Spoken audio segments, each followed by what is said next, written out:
And welcome back to our final segment on the Candidate Forum this weekend on Inside West Virginia Politics. I want to introduce Deborah Stiles. She is the Democrat nominee for State Agriculture Commissioner. Great to have you on the program. Great to meet you. Thank you. Give folks a little snapshot of who Deborah Stiles is. Give us, the 30, 40-second elevator speech. Sure. I am a farmer in Tucker County, up where Blackwater Falls and Canaan Valley State Park are, but I'm on the Barber side of the county.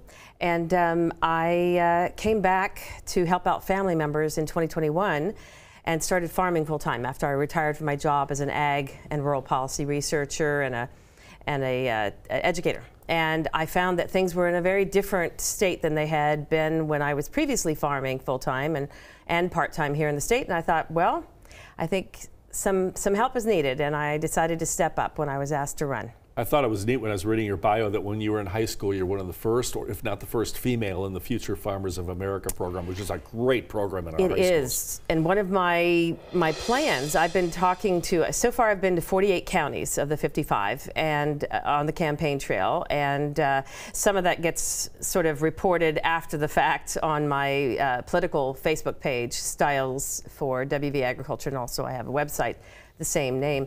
And I have been finding that people want to grow West Virginia's future. Part of that is building upon the successes of 4-H and FFA. I was indeed the first female, and the late, great Curtis Weimer, my VOAG teacher, supported me in that role of first female. But of course, there are lots of women in FFA and yet lots of girls in 4-H now. And I know that because they have FFA Day at the Capitol during the legislative session, and it's like half and half now. I mean, the young ladies and men are just terrific. What are your priorities if elected? Give us 3 bullet points from your agenda. Well, what I'm hearing from a lot of West Virginians is that the programs that are available for farmers are not accessible, or they're hard to navigate. So I'd like to essentially start a navigator position in the Department of Agriculture so that people can navigate the types of assistance that is available for farmers, whether that be at the federal level or the state level. I want to leverage, because of my background as a Fulbright scholar, I'm familiar with how things work internationally, and I would like to get to DC and leverage more federal resources to the state of West Virginia so that we can help our farmers the most we can. And I also want to educate the rest of the non-farming public about how wonderful the products are here that we are growing. That's not just food, it's fiber, and there's potential for energy production on farms as well. So I want to support our farmers, get more young people into farming, and then the rest of the population, get us excited. You'd mentioned Farm to Table before we went on air.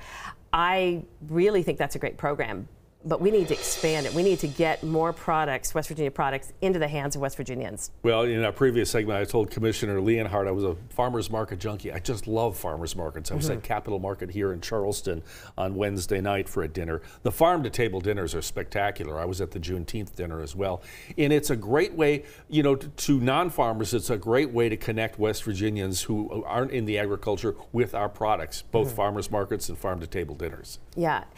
And at the same time, about 2000, that's when some of this research was beginning to come to the surface, and we were saying, how do we relocalize or re-regionalize our ag and food systems? And I remember, for example, going to Indiana and seeing in all the grocery stores this huge section out front of Indiana-grown products. I'd like to do that more so in West Virginia. I have already talked to one person in the grocery trade, plans to talk to more.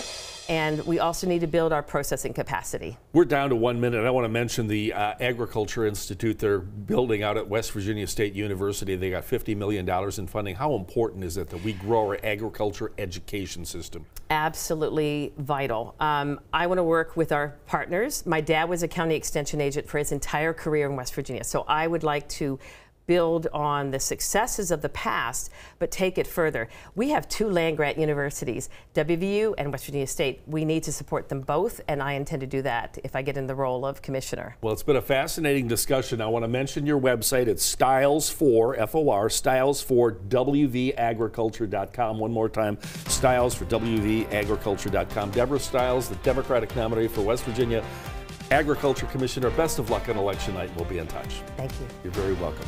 And thank you for joining us this weekend on Inside West Virginia Politics. We'll see you back here next week with more candidates.